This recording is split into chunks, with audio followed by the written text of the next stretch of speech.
ากาศสวนลุ่มสีเย็นๆครับพี่น้องโบเย็นปานไหนเราประมาณบ่ายสาม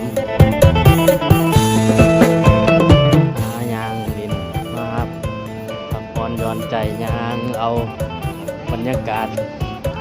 ให้พี่น้องเบิ่งครับมาเบิ่งปลาน้ำกันพี่น้องโอ้มีแต่ตัวใหญ่เห็นว่าเต็มเลยโอ้ปลาปากเลยนี่ปลาปากก็มีปลานิ่นก็มีพี่น้องบอกให้ตัวใหญ่อู้นี่ปลาปากใหญ่อู้เป็นตาอ่อนซ่อนนี่ดิปลาปากนี่ทั้งปลาปากปลานิ่น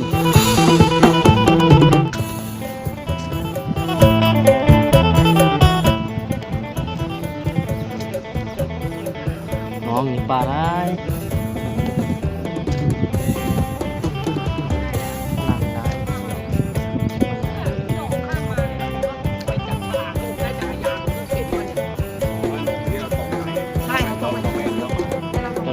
งาน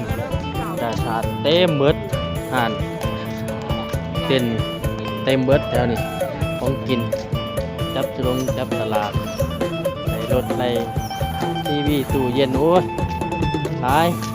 ยางจนลงทางหมดแล้วพี่น้องเลยอันไฟเคยได้มากกับสิโหดีงานกาชาดที่สวนลุมจังน้อยนี่ละมอนี่ละแล้วสิ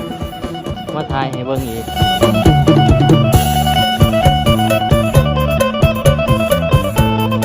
สวนดุ่มนี่ก็เป็นสวนที่ว่าใหญ่เลยพี่น้องเลยหวังใหญ่พี่น้องมีต้นใหม่ได้ผมชื่อว่าสวนนั่นแหละเนาะยางเวิร์ดมือกับแดนเวิร์ดมือกับบ่หอมบ่เวิร์ด